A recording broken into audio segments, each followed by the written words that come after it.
Hello everybody, I'm Alan Westley, a writer, a leader in cybersecurity within the defense and aerospace industry, and the founder of Cyber Explorer LLC. Today, as we celebrate Black History Month, I want to lead off with a quote from the American filmmaker and screenwriter Ava DuVernay: "If your dream only includes you, it's too small."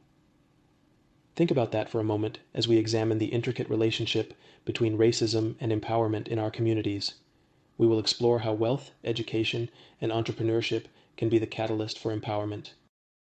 Our journey begins with an understanding of racism's roots and its pervasive impacts. These aren't just historical footnotes. They are lived experiences that have shaped generations.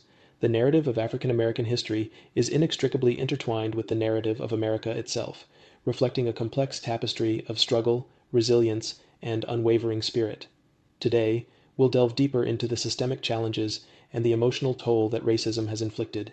We're going to explore how these forces have sculpted our communities, influenced our identities, and continue to cast long shadows over our collective experience. This exploration isn't just about acknowledging the past. It's about understanding how this legacy continues to shape the African American experience today, and how it challenges us to forge a future that embodies the ideals of justice and equality for all. Financial empowerment is crucial. As we delve into how financial literacy, support for entrepreneurship, and equitable wealth distribution can bridge the wealth gap, we confront startling realities. Despite some progress, the racial wealth gap remains a significant barrier. In 2021, the median net worth for Black households was approximately $27,000, starkly contrasted with $250,000 for white households and $321,000 for Asian households. This disparity is not just about numbers, it's about the opportunity and security that money provides. During the pandemic, while the mean increased across the groups, the gap increased substantially. For every $100 held by white households in 2022, Black households held only $15, highlighting a persistent and growing disparity. This situation is compounded by systemic barriers that have historically limited Black Americans' access to wealth-building opportunities such as home and business loans. The COVID-19 pandemic exacerbated these inequalities, placing over 114 million people into unemployment, with Black Americans disproportionately affected. Education is a powerful equalizer. Today, we'll explore how access to quality education and mentorship can profoundly transform lives. Quality education is more than just acquiring knowledge. It's about unlocking potential, fostering critical thinking, and nurturing the skills necessary for success in a rapidly changing world. It's also about representation and inclusivity. Redefining education to include our history and culture is vital. When students see themselves reflected in their curriculum, it not only enhances their understanding of their own identity, but also fosters a sense of belonging and empowerment. This redefinition is not merely about including African American history as a chapter in textbooks, but integrating it into the fabric of educational systems, ensuring that our narratives are accurately and comprehensively represented. It's about teaching the stories of triumph and resilience, the contributions of African American leaders in science, politics, arts, and beyond, which have been pivotal in shaping our world. Mentorship plays a key role in this journey, offering guidance, encouragement, and support to navigate academic and professional landscapes. It is through mentorship that we can pass on the torch of knowledge and experience, helping to shine a light on pathways for success and empowerment. By focusing on these aspects, we can create a more equitable and just educational landscape where every individual has the opportunity to thrive and contribute meaningfully to our society. Today, let's explore how we can collectively work towards this transformative vision, ensuring that education remains a cornerstone of empowerment and progress. Innovation and access are key to entrepreneurial success. Today, we'll explore how fostering creativity, providing resources, and building a collaborative ecosystem can support African American entrepreneurs. The journey of an entrepreneur is often fraught with challenges, but it is through innovation that new opportunities are unearthed, creating pathways to success not previously imagined. This innovation, however, needs to be nurtured in an environment that actively supports and encourages entrepreneurial endeavors. Access to resources, be it financial, educational, or networking opportunities, is critical. For many African American entrepreneurs, securing capital is a significant hurdle. Studies have shown that Black-owned startups are less likely to receive funding from investors. Addressing this gap is essential for leveling the playing field. We must advocate for and develop financial frameworks and institutions that are attuned to the needs of Black entrepreneurs, providing them with the capital necessary to bring their visions to life. Equally important is the creation of a collaborative ecosystem where entrepreneurs can connect, share ideas, and learn from each other. This involves establishing networks and platforms where knowledge and experiences are exchanged, fostering a community that thrives on mutual support and collective growth. Mentorship, too, plays a crucial role here, as experienced professionals can guide and assist budding entrepreneurs in navigating the complex business landscape. In my journey as the founder of Cyber Explorer LLC, I have experienced firsthand the power of these elements. Fostering a culture of innovation, ensuring access to necessary resources, and being part of a supportive community were instrumental in my entrepreneurial journey. This is where my personal experience intersects with our collective journey towards empowerment. By sharing these insights and working together to build a more supportive ecosystem for African American entrepreneurs, we can pave the way for a future where innovation and success are accessible to all, driving forward not just individual businesses but uplifting our entire community. Representation matters profoundly. In our discussion today, we'll examine how cultural representation and the visibility of African American leaders can profoundly shift narratives and inspire empowerment. The power of seeing oneself reflected in various facets of society, be it in media, corporate leadership, academia, or politics, cannot be overstated. When young Black individuals see leaders who look like them, it not only challenges long-standing stereotypes, but also opens up a world of possibilities. It sends a powerful message that they, too, can achieve great heights. The impact of representation extends beyond mere imagery. It's about changing the narrative, about rewriting a story that has too often been tinged with bias and exclusion. In media, this means creating and promoting content that truly reflects the diversity and richness of African American experiences. It's about telling our stories, our struggles, and our triumphs with authenticity and depth. When media portrayals are diverse and inclusive, they help in shaping public perceptions and attitudes, breaking down barriers of misunderstanding and prejudice. In the corporate world, representation in leadership is equally critical. Diverse leadership brings diverse perspectives, which is essential for innovation and growth. Yet, African American representation in executive roles remains disproportionately low. Enhancing this representation is not just a matter of equity, it's a strategic imperative. Diverse leadership teams are better equipped to understand and serve diverse markets, leading to better business outcomes. This diversity in leadership also ensures that educational policies and curricula are more representative of and responsive to the needs of all students. These changes are pivotal, and they begin with acknowledging the power of representation and taking concrete steps to ensure that our voices are heard, our faces are seen, and our stories are told. Empowerment is indeed a collective effort, a symphony of actions and voices coming together to create a tapestry of positive change. In today's discussion, I'll share how engaging with community initiatives and mentorship networks can not only foster individual growth, but also generate a ripple effect of transformation impacting thousands. The strength of a community lies in its ability to uplift each of its members, providing support, resources, and opportunities to grow and thrive. Community initiatives play a crucial role in this empowerment process. These initiatives, whether they focus on education, health, economic development, or social justice, are the groundwork where change takes root. By participating in or supporting these initiatives, we contribute to building a stronger, more resilient community. Each project, each program, each community-driven effort, no matter how small, can have a profound impact. They create spaces where individuals can learn new skills, gain access to resources, and connect with others who share similar goals and challenges.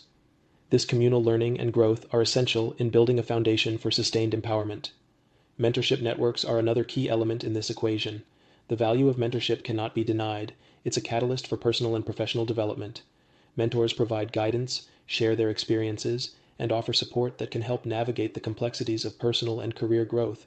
They are not just advisors, they are role models, sounding boards, and often lifelong connections that can significantly influence one's journey.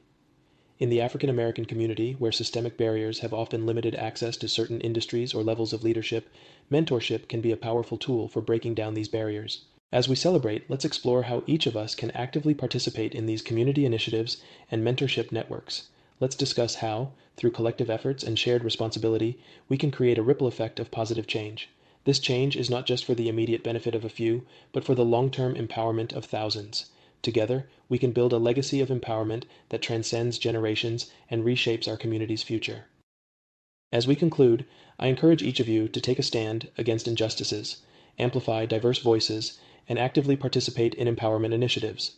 Let's connect on LinkedIn and Medium to continue this conversation and collaborate towards a future where empowerment and equality are realities for all. Thank you for joining me on this journey. Happy Black History Month, and let's continue to explore and lead together.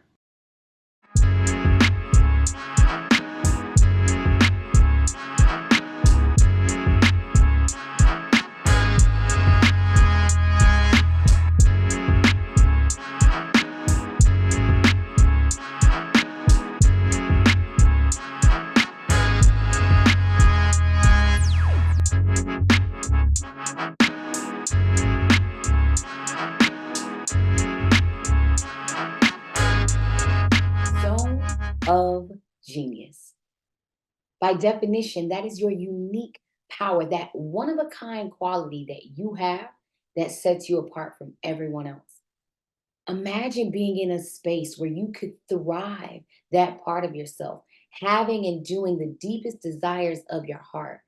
You know, that thing that you could do for hours and hours and hours on end, but it only feels like a few minutes have passed. Kind of like that song by Janet Jackson. Funny how time flies when you're having fun. That is your zone of genius. Now, money off the table, if you could be successful, what would you be doing? It would be that very thing. And many of us don't get a chance to exercise that full potential because we've got society on our back. We got these bills. Rent is due on the first of every month, right? We got to keep our subscriptions up. We got to have that little piece of thrill, right? But what if we could make that piece of thrill bigger? Well, today we're going to talk about 3 things that you can begin doing today to get in your zone of genius. My name is Brittany Greene, and I am known as the Credit Crusader because it's our mission to help over 200,000 college students graduate with excellent credit so that they can too operate in their zone of genius without the pressures of finance. Now, my story started back in 2017 when I was denied a job because of my credit score. And at this moment, I had done everything that everyone had ever told me to do. Go to college, get your degrees, get into corporate America, and climb those ranks, retire, and that was going to be the life, right? I did what everyone was telling me to do until I hit a ceiling. And I was punished, per se, based on something that I had never learned about, and that was finance, or in a positive light. Now, how many of us can agree? We heard some things growing up like, I can't afford this. We can't afford that. That's too expensive. The money doesn't grow on trees, right? Those are some of the things that we heard growing up, and it gave us an unspoken that still lives today, fear around money. So the top 3 things that I'm teaching my folks to do in our credit education program prior to even getting into the strategies of money is understanding that it starts before the currency even reaches your hand. In fact, we don't get a chance to thrive in certain spaces because we're either afraid of having that level of success in our hands and not knowing how to actually manage it properly, or we're too afraid to invest. And it really starts at point number 1, your belief system. What are you believing? Are you believing the things that you heard as a child when it pertained to money? Meaning, money doesn't grow on trees. That's too expensive. I can't afford that. Are we thinking with that mind, or are we thinking with the mind of asking questions? How can I afford this? Who do I know that has this resource that even if I can't use the currency in my wallet right now, I can use the currency of my time in order to get closer to my goal? Are you asking the question at the time of investment of, hey, will this investment get me closer to my goals or further away? And making a decision based on that. What are you believing? By taking a moment to do a self-assessment and say, hey, I haven't been as nice to myself when it comes to money. I haven't been as nice to myself when it comes to getting on track with my finances when I make a mistake, and fine-tuning what it is that you're listening to, meaning on the radio, when it comes to your music, what are you watching on your TV, what are you telling yourself when you look yourself in the mirror. Point number 1 is beliefs. Let's check them. In fact, we're going to start with my favorite affirmation. I hope you repeat after me. My feet will not be planted in the same place they are today a year from now. There you go. Already shifting that belief. The second is going to be behaviors. Typically, behaviors comes after belief because whatever you're telling yourself to do, you're going to then move with that particular behavior. So if you're thinking with the old mindset of the things that we heard about money and we're moving in that direction, that's taking us away from our goals versus saying, hey, where can I start with what I have right now in order to get me where I want? Meaning, should I go to sleep a little bit earlier? Maybe I should incorporate a book that I'm listening to that is on the subject that I want to learn about. Maybe I can watch a YouTube video, a TikTok. We have so much access to information. All we have to do is say what it is that we want, start walking in that direction, and information is readily available to us. So what behaviors are we exuding? Are we exuding those and fully embodying who we want to be right now with where we are, with what we have? If you say that I want to be the top business CEO of such and such company, well, how would that person dress? How would that person think? What you have to really tap into the mind of the person that you want to become and embody that right now. So what are your behaviors? And lastly, point number 3, budget, because we got to figure out where the money is coming from, right? So now is where money plays a factor. The first thing is you have to decide how you want to think. Then you have to decide with behaviors who you want to be. And then the resources become readily available no matter what budget you're at. If I can teach college students how to get a 750 credit score based on having the broke college budget, then I can teach you about having that zone of genius activated by walking in with whatever budget that you have. If that is a negative dollar that you're able to put towards you getting where you want to go, you have a few minutes extra in the day to go learn about it for free on YouTube, on TikTok. I challenge you to go do those things. But first, take a reflection at your budget. Is there anywhere that you could cut back? I understand we're living in a society where it's inflation, right? But is there, and it's always great to ask yourself this question, is there anywhere in my budget where I can scale back and reroute that money into helping me achieve the goals that I want to achieve? Even if it's just $1, $2, right?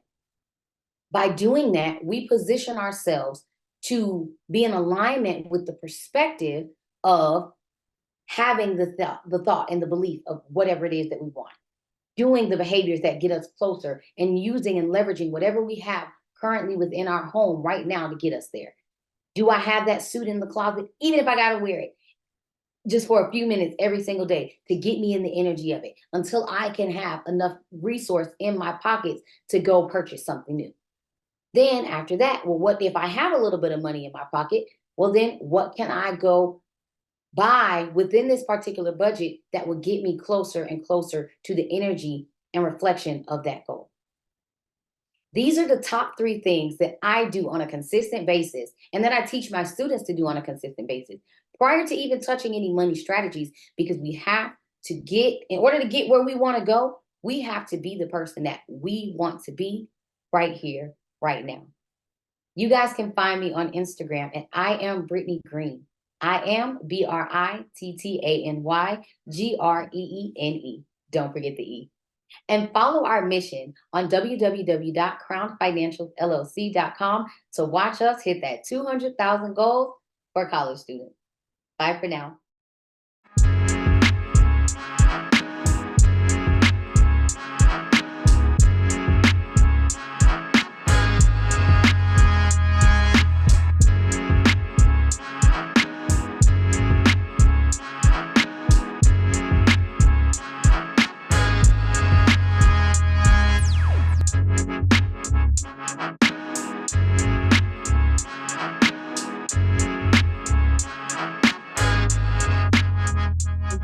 2015, I was failing. I had helped people get out of debt and build wealth for 15 years in a volunteer capacity.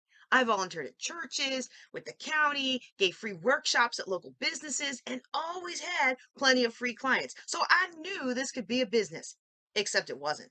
And you know what the IRS says? If you keep losing money, you don't have a business, you have a hobby.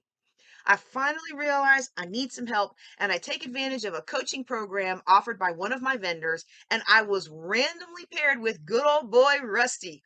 My heart sank. How was he going to help me in business?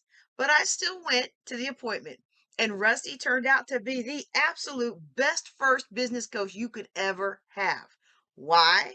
Because he wasn't afraid to speak truth, and he spoke it. I did need to increase my confidence, and he would work with me on that. I also needed to work on my branding. They want financial advice from old white guys, he told me, not from young black women. He told me to take my photo off my website and see what happened. And I stalled, y'all, because I was angry. I mean, how dare he? But at some point, you have to ask yourself, do you want to be right or do you want to be effective? And I wasn't making any money. And if this business didn't work out, I'd have to retire from the Air Force and go back to a day-to-day job. Ain't nobody got time for that. So I took myself off the site, slapped up a picture of an old white guy, and wouldn't you know, my conversion rate increased 400%. I received so much business that I had to raise my hourly rate 23 times what I originally charged just to thin out the herd and free up some time for my son while still making the same amount of money and more. So there's a very real problem in this country that's the secret sauce to increase my conversion rate. And sometimes leaning on an ally, whether they're in person or just a royalty-free photo from Pixabay, can help us capture enough market share that our businesses can stand the test of time. There are a lot of struggling Black business owners, and many of us building relationships with allies can help lower our rents to market price, open access to opportunities and funding, and help us keep our costs reasonable so that our business is sustainable.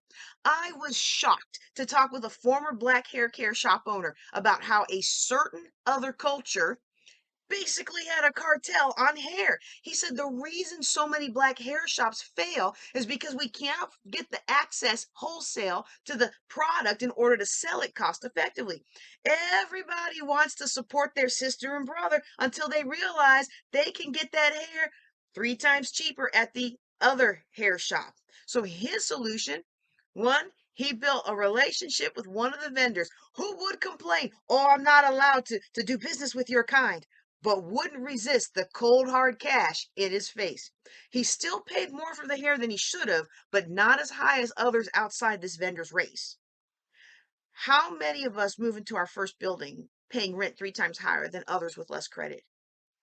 I encouraged a young lady who needed a place to rent for her business. I live in rural Texas, so it's really rare to run across a store owner who looks like me.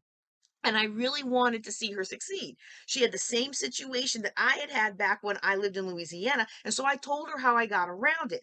She's now in a bustling location doing well. So let me share with you what I shared with her. When I moved to Louisiana, I wasted no time searching for a location for my business and ministry.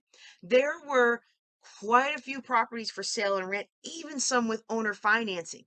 But time after time, the owner would get excited that I called his or her sign, ask me to wait at the property, and then as soon as we both got out the car, tell me the property won't work or that it was rented as he or she drove over. Every once in a while, someone would say the price online was not correct. It was actually 3 or 4 times higher. I was so frustrated. I mean, what do you do in that situation? And I'm whining to one of our church elders, and she told me, you better use what God gave you and put your white foot forward. And what she meant by that was my husband. My husband is white. Now, many of y'all saw him at Juneteenth Legacy and laughed when Dr. Boyce Watkins said he could see why I loved my vanilla milkshake because he supports his woman. That man loved me so much he was willing to be cut off from most of his family in order to marry me. They were fine with me when they thought I was Hispanic, but when they found out I was black 3 months before the wedding, oh, it was over. And he didn't know anything about real estate, but one thing I know about him, he loves his wife. So I did what she said and I put him in front, literally, y'all. And he thought it was hilarious because I would ask questions kind of standing diagonal behind him. And the architects, the trades, the landlord, fire inspector, all the people you need to open up a commercial facility, they would all answer him. And we ended up in a good lease in a good location. Why? Because I set aside my ego and I stopped letting my sense of how dare you justice keep me in fight mode. Instead, I went into fluid mode. And now I run a highly successful international company helping women dump debt, build wealth, and prosper. Many Black-owned companies represented at the All-Black National Convention actually bring on or hire allies as a strategic decision in order to grow their business. Several tech companies hired people from India or Asia to be their spokesperson. Others have no personal branding at all that you can see from their web pages. And I'm not going to name those companies out of respect for their privacy, but if you ever get to be in the room at the Juneteenth Legacy, the All Black National Convention, or the Power Networking Conference, make sure you're in the room. See, Rusty told me to take my photo down and make that money. Others told me to lean on my white husband.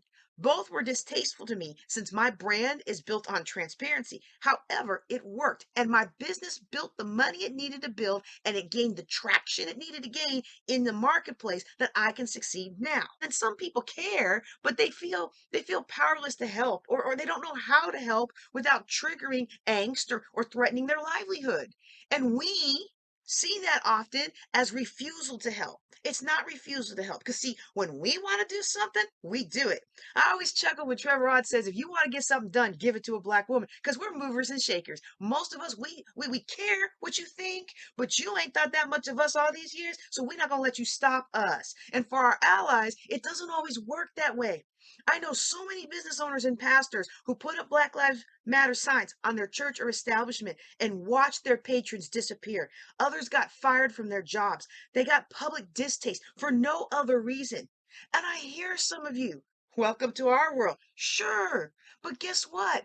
If you look around and see that people are getting fired, or their church is getting vandalized, or their kids are getting scorned at school, that the bank guy is now calling loans due and won't invite you over for golf anymore, that's a huge loss for our allies. See, we're used to giving that stuff up because we ain't never had it in the first place. So easy come, easy go.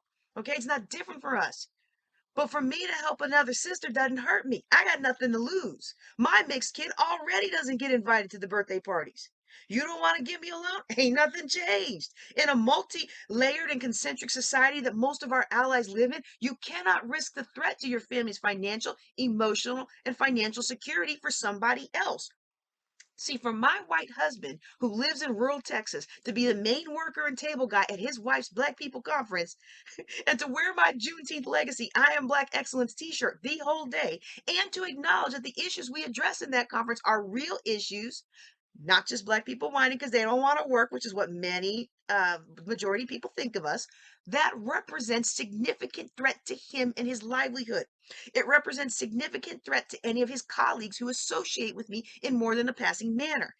And he's just that guy. We already established that. He left a father worth millions to be with his honey bun, and now we're making our own millions together, okay? Well, most people aren't that strong. And if we want their help, if we want them to help open doors for us, we have to acknowledge that and work fluidly around it. More people would help us. More people would be allies if we would understand this and work with it. And we can look for ways that people can help us without threatening themselves. And we can start by asking them to take baby steps, understanding that there is a difference between being authentically you and being in their face. In my People Like Me project, I interviewed many, many people of all backgrounds. I was taken aback by how many white people in anonymous interviews where only I knew their identity expressed their anger and their frustration with racial inequality and told me story after story of things they wish they could change. Because everyone acts like they don't know what's going on. And I always come back to, well, why can you change it? And what can you do? A lot of people feel, whether it's true or not, that there's too much risk. I stick my neck out for you and it's going to get chopped off. I stick my neck out for you and I'm going to get the same treatment that you Black people get. If some of you are listening to me like, well, that's what they should get. Not if you want people to help you. There are many people of non-Black races who feel like they can't speak out, but they can fund ventures by Black-owned women. They don't feel safe to stand out against their society, but they can quietly buy from your website or help you get that real estate deal or open up this door or that door. So look for those opportunities to build those relationships, welcome them, nurture them. And when the next injustice pops up, don't get mad. Just put your white foot forward. Now, if you'd like to continue this conversation, please accept my gift, a free seat at the Juneteenth Legacy table. All you have to do is go to juneteenthlegacy.com and reserve your seat. That's juneteenthlegacy.com. I'm JJ Conway. You can find me on most social media at JJ Knows the Way. Thank you for your time.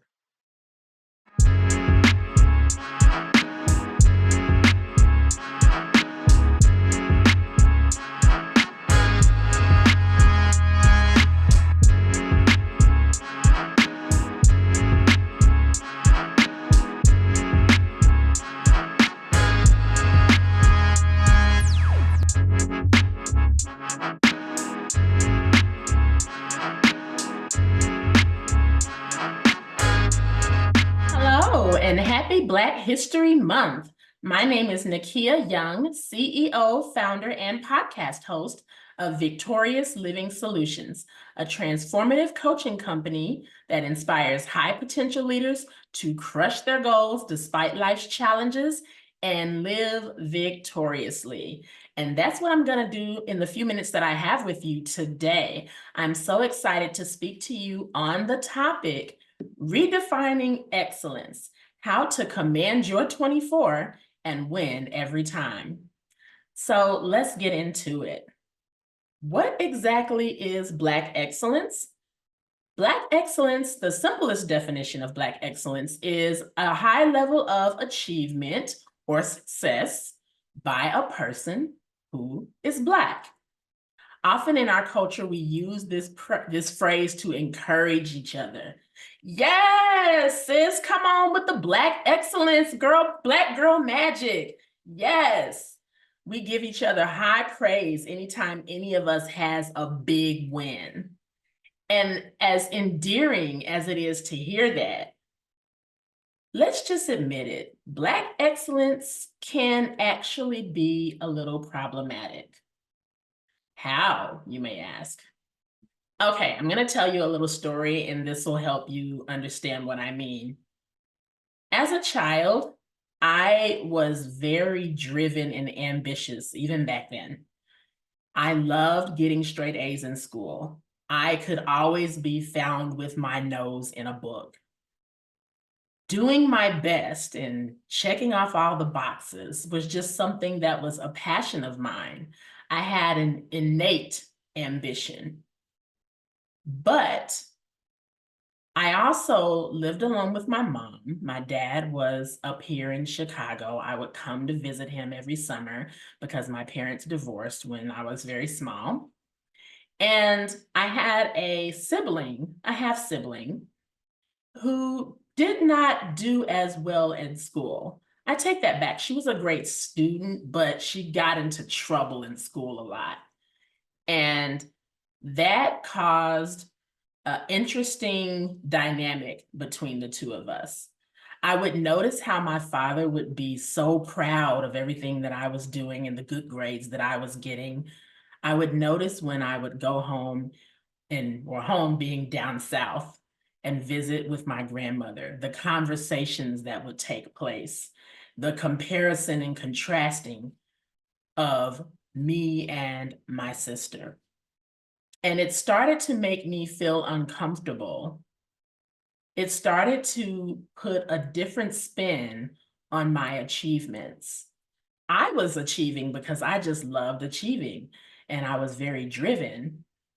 But it started to go from being something that I wanted to do to feeling like overachieving was something that I had to do to maintain the level of pride and acceptance and love and rewards of my dad and my grandparents. Now, I'm sure this wasn't the desired effect that they meant to happen, but it was happening. Let me tell you, excelling on your own because you want to is one thing, but excelling because you feel like you have to, you feel like you're on a constant treadmill, is quite another. And it's the exact same thing that we faced in the Black community. Our parents and our grandparents have heard this phrase, you have to be twice as good just to get half of what they meaning white people, have. I'm sure you've heard that phrase long before it became one of the most epic sentences in the monologue heard around the world on Scandal on ABC years ago. But that mantra is not serving us well. Our parents heard that and our grandparents heard that, but we in the millennial and Gen Z and Gen Alpha generation, we're seeing things like Harvard University's first Black president, Claudine Gay, also being the university's most short tenured president, being forced to step down. We're seeing things like Lincoln University administrator, and I want to say her name correctly, Antoinette Candia Bailey, may she rest in peace, being bullied and having her mental health under assault, despite being beloved by the student body. We're seeing things like Justice Ketanji Brown being grilled on a level that was just ungodly, despite her many qualifications, despite her being the embodiment of Black excellence. So in our generation, we're seeing that Black excellence does not protect us. It does not exclude us from discrimination. It does not make things suddenly equitable for us. So then what do? The answer is not to resign ourselves to a life of mediocrity. We couldn't do that even if we wanted to. But the answer lies in what we can control. Our worth does not need to be proven. We need to release ourselves from the pressure of Black excellence. Be excellent if you so choose. But this idea that we have to be twice as good, that we always have to be achieving, we gotta let that go.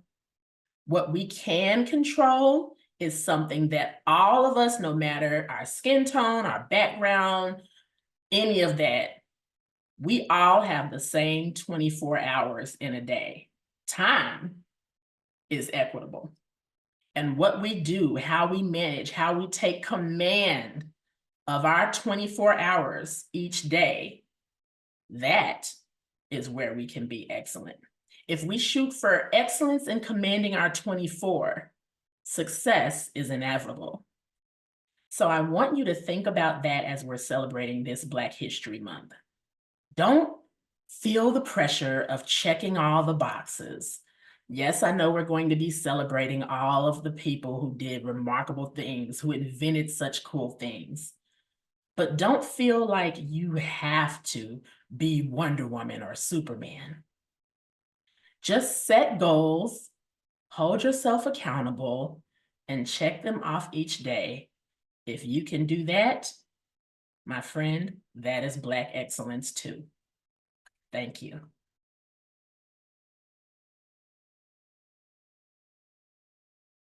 Are you ready to share your message with the world?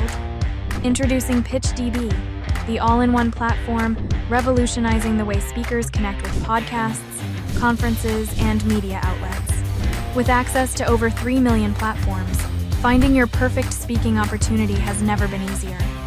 Our AI integrations create personalized bios and pitches, setting you apart from the crowd.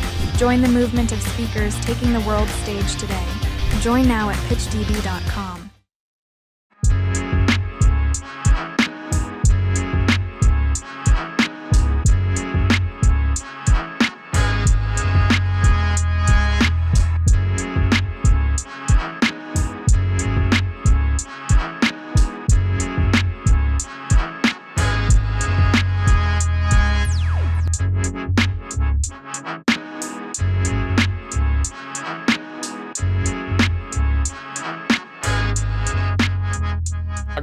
main streets of Baltimore, where sometimes it was easier to find trouble than it was to find a good crab cake. Nah, I'm lying. I grew up in the suburbs. Like I grew up in, it was good where I grew up. Like I grew up on the street, but not in the streets, if that makes sense. Like I grew up, I'm always looking for street cred, okay? Because growing up, I was what we called a cornball. Okay, now a cornball was like one step above being a nerd. All right, like a nerd meant you were like, you were corny, you were smart in your books, you maybe a little geeky, you didn't have a lot of friends. But being a cornball meant, you were corny, you were smart, maybe a little geeky, but you had some friends. And that was me, like I had friends, right? But I was always trying to be cool. No one wants to be a cornball. Like I was always trying to be cool, trying to be in the in crowd. And in high school back then, we had to take functional tests to graduate, right? So we had our functional math test, you had a reading test, we even had a writing test. In the 9th grade, I scored a perfect score on my writing test. And my reward for that perfect score was they put me in gifted and talented English for the 10th grade. Now, I know today gifted and talented is just where they put the 30 best behaved students so that they can focus on their school and go to college, right? But back then, to be in gifted and talented, you actually had to be either gifted or talented. So they put me in this class, but the thing was, there was only 6 students in the class. So now I'm like, oh my gosh, my friends are never gonna think I'm cool if I'm in this class with all the nerds, right? So with all my wisdom as a 10th grader, I spent the next 2 years trying to fail out of gifted and talented English so I could be back in honors English with my friends so they would think I was cool. So by 12th grade, the school finally kicked me out of gifted and talented English, put me back in honors English. I was excited. I was finally going to be with my friends and they were going to see me as being cool. And guess what? To them friends, I was still a cornball. Except now I was a cornball with D's and E's on my report card. Right? I had spent 2 years self-sabotaging my own success, trying to fit in with a group who wasn't even checking for me. That's a lesson. Write that down, but that's not even what I'm here to talk about. So fast forward from there, my goal was always to be cool, right? I wanted to be accepted. So graduating high school, we had memory books. And you think about your memory books, there was a question in the memory book that said, what do you want to be when you grow up? And I look back at my memory book, and I wrote then in 12th grade, I want to be a multi-million-dollar business owner. Now I'm still working on the multi-million part, but I'm a business owner. I got out of school and I started a singing group, right? I went to college, started a singing group. I was like, we're gonna be the next Boys to Men. I started songwriting, like I'm gonna be Babyface out here producing and writing. I started a publishing company because even back then I knew the importance of owning what you write and owning what you do. Spoiler alert, didn't work. Never became the next Boys to Men, but I was a songwriter and I did have my first business. Went through several jobs, went through different things, and then I was introduced to network marketing. Network marketing introduced me to personal development. And that's when my mind was expanded. That's when my mind was blown because I had no idea that there were books out here that help you really grow in life and whatever you wanted to do. So, this is the first time I had actually read books for fun, read books that weren't assigned to me for school, and it really just changed my life. And from there, I was like, well, how can I make sure that people coming up behind me have the same information that's available that I didn't know about? So I started speaking and I started writing, and that began my journey 20 years ago into the personal development space.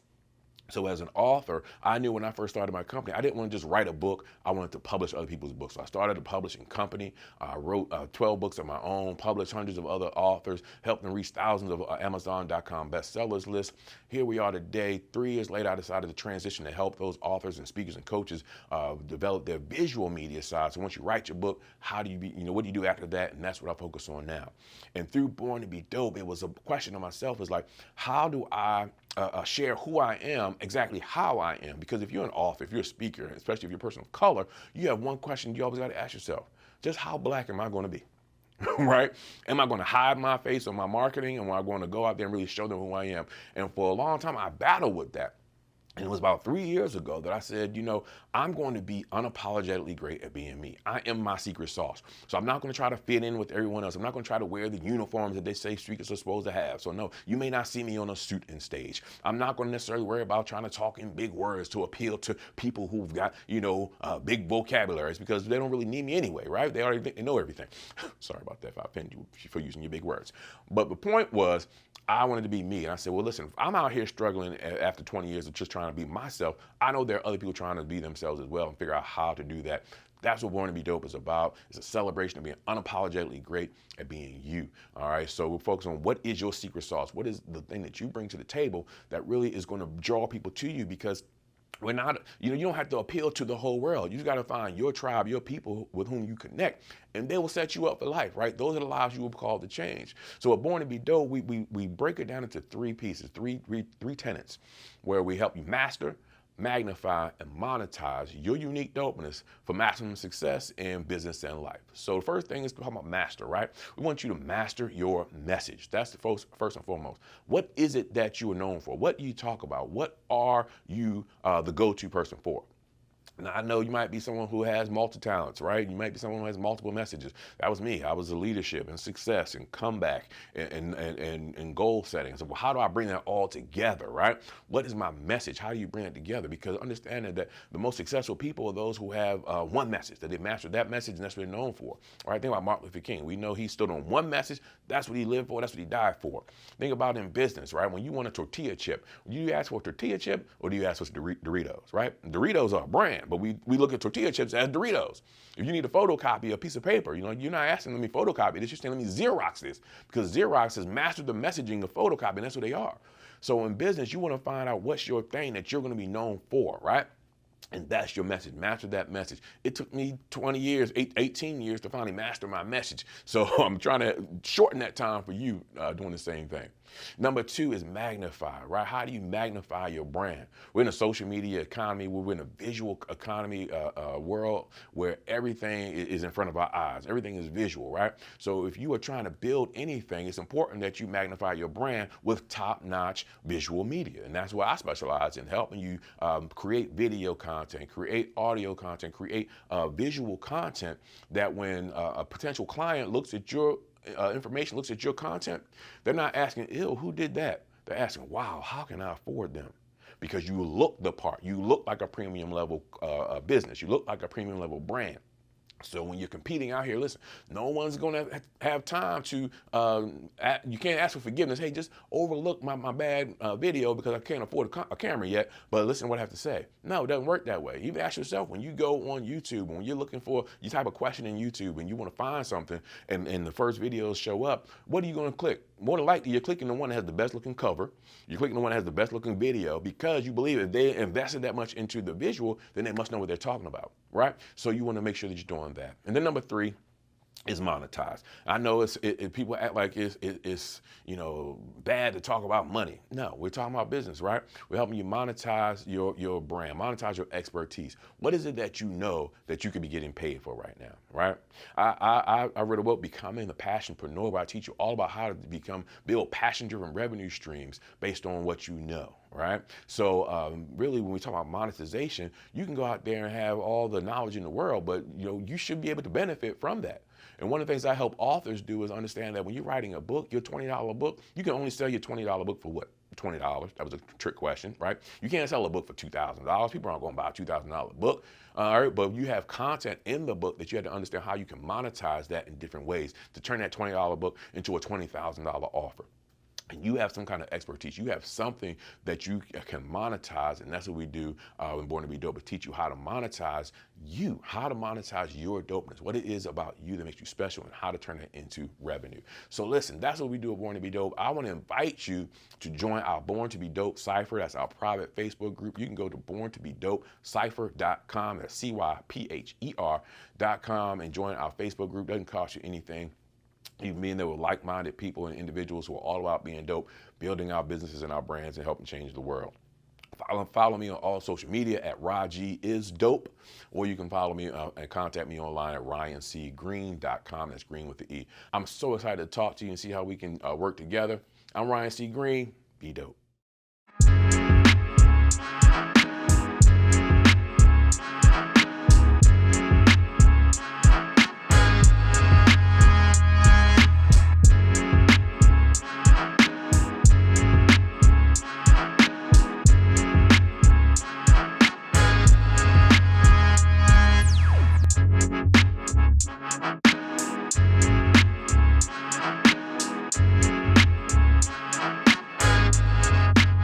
Imagine it's a crisp Monday morning. The sun is just peeping through the clouds. But my heart is weighed down with a heaviness that makes it hard to appreciate the dawn. I'm sitting in my car outside my office, and each minute ticking by is a minute closer to facing a reality I wish I could escape. The thought of stepping into that building, it fills me with dread. You see, it's not the work itself. I've always been passionate about my work. But it's the feeling of walking into an environment where I'm constantly belittled and where my voice as a manager is diminished by those who see my authority as a threat rather than a leadership role. I can almost hear the snide remarks and see the dismissive looks even before I open my car door. You see, this isn't just another rough day at the office. This has become my everyday reality. And it's in this moment, sitting in my car, that I'm fighting back the anxiety and the sense of hopelessness. That I have my wake-up call. This moment defines more than just my day. It defines a turning point in my life. It's where I start to question, why am I enduring this? Why am I allowing my mental health to be compromised? You see, this story isn't just about workplace bullying or overcoming a toxic environment. No. It's about a journey towards self-realization, understanding the value of my mental health, and the courage it takes to stand and say, no more. That's the journey I want to take you on today. Not just my struggle, but my path to finding strength and vulnerability and the power of taking control of my well-being. Hey, it's your girl, Deshauna, CEO and founder of A Passport to Breathe, and your personal GPS to get you from lost and in pieces to peace and purpose. As I was led on this journey, I was fighting a battle that was invisible to those around me.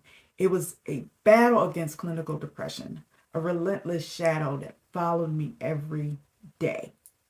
This wasn't just a fleeting sadness or a bad mood. It was a deep, encompassing darkness that clouded my thoughts and drained my energy. It made the simplest tasks feel like insurmountable obstacles. I wore a mask of normalcy to the outside world, but inside, baby, I was drowning. There comes a moment in life when the fog of uncertainty clears, and what you need to do becomes crystal clear. For me, that moment was a profound realization that changed the course of my journey. It dawned on me that no job, no title, and no amount of professional success is worth sacrificing my mental health and self-esteem. I was in a place where I wasn't respected or valued. And no matter how hard I worked, my efforts were in vain. It was a tough, soul-searching period. I wrestled with questions like, am I giving up? Or is this admitting defeat? But then it hit me. This wasn't about giving up. It was about taking control. It was about choosing my health and peace of mind over this environment. This wasn't just a decision, but a declaration of my worth. So I made the difficult but necessary decision to leave. It wasn't an escape. It was a stride towards self-liberation. Leaving that job was more than a physical exit. It was an emotional and mental release. It was the moment I chose to stop being a victim of my circumstances and become the architect of my well-being. This turning point was about reclaiming not just my mental health, but my sense of self-worth. It was a step towards a new chapter where respect and self-care were non-negotiable. It began a journey towards healing, growth, and ultimately triumph. Stepping away from a toxic environment is a crucial step, but it's often just the beginning of a larger journey, a journey towards healing and understanding. This is where the power of therapy comes in. Imagine therapy as a journey from dimness to clarity. It's about peeling back the layers of your experiences, thoughts, and emotions. Even though it might be challenging, it's not about enduring your mental struggles in silence. It's about understanding and managing them. Therapy offers a safe space for vulnerability, for learning, and for healing without fear of judgment. What's important is finding what resonates with you, be it just therapy, medication, or a combination of both. This phase is about true self-care. It's about giving yourself the permission to prioritize your mental health, to invest in understanding and nurturing your mind so diligently as you would your body. It makes a new chapter where mental health is no longer a silent burden, but a vital aspect of your overall well-being, deserving of active care and attention. In a dedicated effort to shatter the silence surrounding mental health, I've taken it a step further by developing practical tools and strategies. One such innovation is an app I created called A Passport, the number 2, Breathe. This app is a free app daily. It's a daily sanctuary for anyone who needs a moment of calm amidst the chaos or just some time for mindful meditation. It's designed to be your digital breath of fresh air, helping you navigate through stressful days with ease. But I didn't stop there. I jumped feet first into the incredible potential of AI. I've developed an on-demand assistant specifically tailored for those grappling with ADD or ADHD. This tool is a game changer in breaking down school assignments and offering strategies to manage ADD and ADHD. It's about providing real, practical support right at your fingertips. This journey of innovation and empowerment is far from over. I'm actively creating a new suite of AI-driven tools, each designed to enhance mental wellness and extend supportive resources to a broader audience. But there's a special focus on my upcoming projects, and that's providing resources for managerial staff, recognizing the pivotal role that managers play in workplace dynamics. These new tools, they're going to be able to be geared towards fostering emotional intelligence among managerial staff. You see, it's about equipping leaders with the understanding and skills to create a supportive, empathetic, and mentally healthy work environment. This isn't just an initiative about individual wellness. It's about transforming workplace cultures, making them more aware, more inclusive, and more attuned to every team.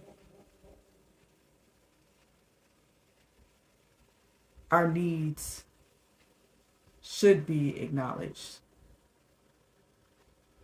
I thank you for joining me today, and I can be reached by joining me on Instagram at a passport to breathe.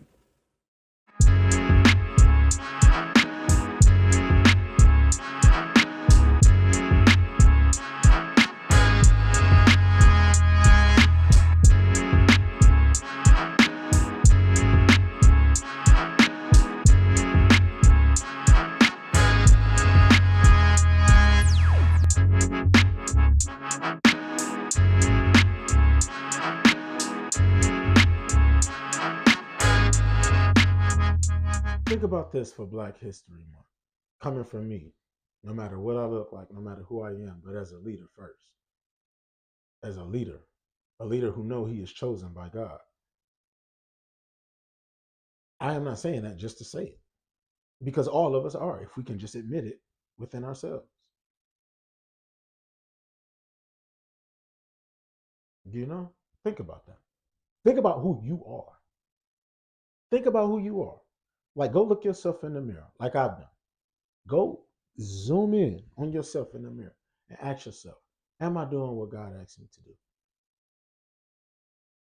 It does not matter what you believe. It does not matter what you think. It does not matter how you feel. Can you honestly look yourself in the eye, in the mirror? Ask yourself, when you do, if you do, am I doing what God asked me to do? And if you can't see the road ahead, maybe. If you can see the road ahead, maybe. But guess what? If you never imagine anything, how would you ever know? That's when you'll begin to trust God, because you will begin to see a better life for yourself. You don't have to be religious to do that. And it does not matter what you look like or who you believe in, because we all have to go in the same direction. We were given life. Guess what we'll be given? Death. On this earth, we don't know how long we will be living. We don't. But when we look around us, we know that people aren't here anymore. People have been lost along the way. Bad things have happened to people. Large groups of people. People all around the world. That wasn't just a slavery thing. Like, there's wars out here in every kind of way. This is all spiritual. This is not a game. It's spiritual. And we have to begin to understand that. Unfortunately, in these times, we don't know if we're hurting other people, because we have been hurt too much. And I am sorry for that. I apologize for that. I understand that. I want people to know that about me all over the world. I get it. Yeah, we've all been hurt. And it hurts to look back and know how bad that you've been hurt. And it hurts to be reminded of a time when you were hurt, or a time when you hurt someone. Like, stop doing that. Stop. You and me. We need to stop doing that. We have to get to a place of, like, experience and love with each other. Like, for real. And I'm not saying that just to be someone who's saying it to say, oh, I do everything right. No, I don't make all the right decisions. I don't make all the right decisions. But I know how my life is right now. I'm blessed for a reason, because there were just certain things that I had to do. Certain decisions that I had to make, no matter what.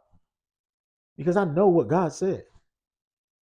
And I know he's saying it to people all around the world, because I see other people doing it. And they understand why. Don't judge anyone for how they live their lives. Don't judge anyone for that. Don't reap judgment on anyone for anything. We need to stop doing that as people. We need to stop doing that as leaders too. Like, it's not just people, because we have leaders in the world who are appointed over people for whatever reason. That's leadership. You're not going to always make the right decision, but you have to be willing to make the right decision. Believe that you can make the right decision and start changing your mind. You know how much stuff I had to grow up from? Like, for real. Like, I'm telling y'all, like, just being real. I'm not just speaking on Black History Month. Like I'm telling you, being real. You know how much dumb stuff I've done in my life? Like just really like like bro, like who raised you? Like we know who raised you, and you know better than that. Think about that. To be somebody who's like, can you have to be able to admit that to yourself. You got to be able to look yourself in the mirror like, yo, like I've done some real like some dumb stuff, bro. Like stupid, like clowns, like it don't matter what it is because everybody done it. Everyone's done it. Ain't there's nothing new under the sun. And we be acting like when we see somebody do something like oh he like that's the first time that happened. No, in some way or some form you probably did it too and you don't even know it. Think about that. That's like come on, like look yourself in the mirror. Look yourself in the mirror, man. Like look yourself in the mirror.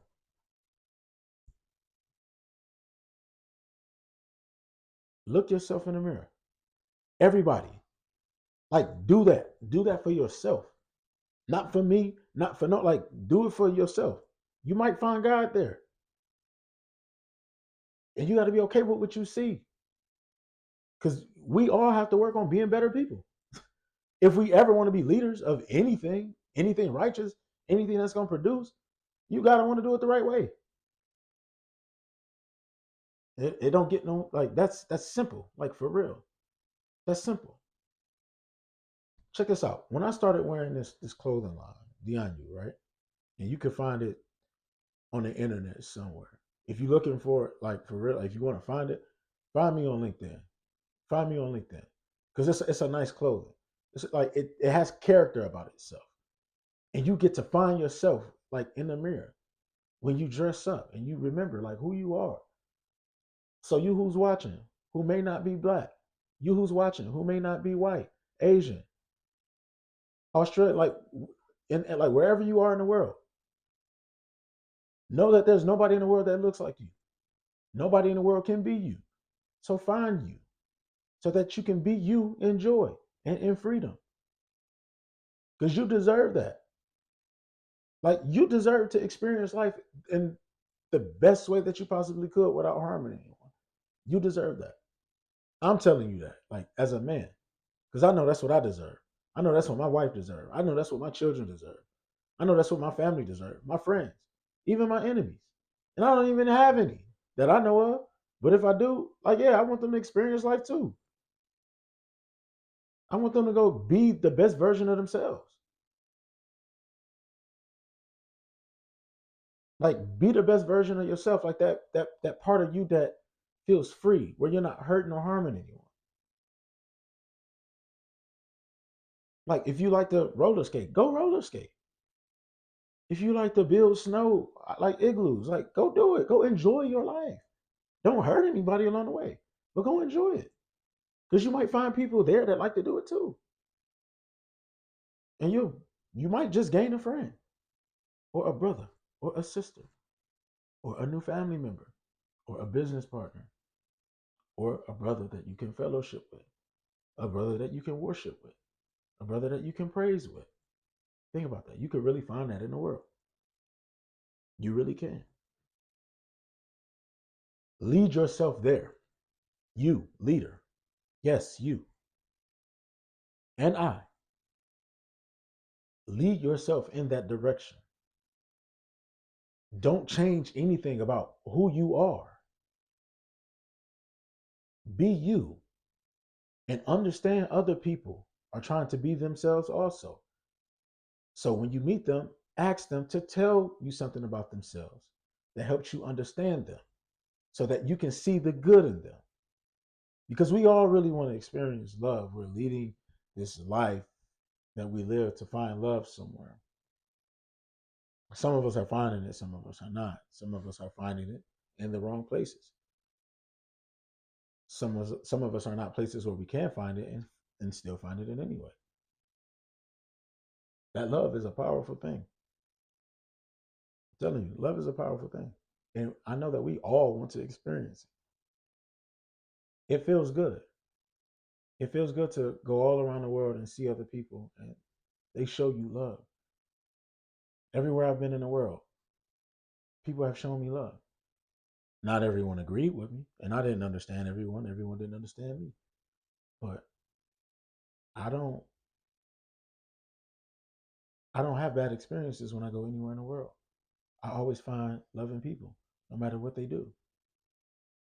Everyone wants to experience that. And those of you who are not giving people that experience, try to change that.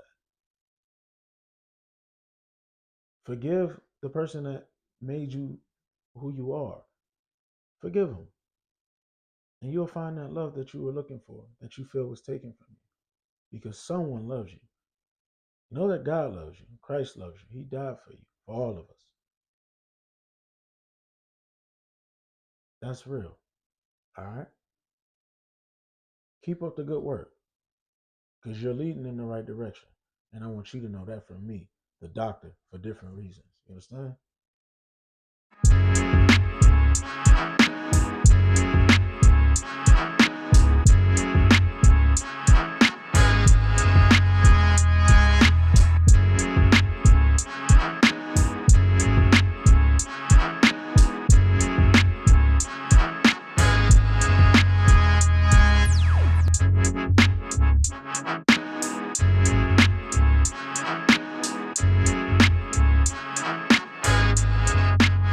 Dr. Erica Hendricks, and I'm the CEO of Emerging Leaders Consultant. I am truly excited to be a part of the Black Speakers Network for the Black History Month series. My topic today is intersectional journeys, Black voices, leading the way in a diverse movement. My subtopic today is an open letter to Black America, reclaiming our voice. I'm excited about this topic because I feel that the voices of Black America have been muzzled. But today I hope that you will feel my passion and my excitement and my zeal to want to change that narrative and reshape how we think and reshape our voices. I want to read a quote from the great abolitionist Harriet Tubman. She said, "If you hear the dogs, keep going. If you see the torches in the woods, keep going. If they're shouting after you, keep going. Don't ever stop. Keep going. If you want a taste of freedom, keep going." You see, she had the right frame of mind to keep going. She knew that she had an opportunity, that the way had been paid for her to help go bring slaves from the South to the North to give them a better way of life. She understood the suppression and the oppression of speaking out. But she had one thing in mind, and she was focused on keeping going. She didn't matter that her life was on the line and those she rescued. Her focus was to keep going. Black America, I want to challenge you today that our voices really matter. Whenever we saw the death of George Floyd, we saw his very voice leave his body. When he made the very iconic statement today, "I can't breathe." You see, when he put the knee in the neck of him, he stopped his voice. And he stopped it to the point that his body left. He had an experience that we would never know of because the knee in his neck cut his voice off. We might not have a physical knee in our neck, Black America, but our voices have been smothered to the point that we can't breathe. I need for us to understand the importance of breathing on your own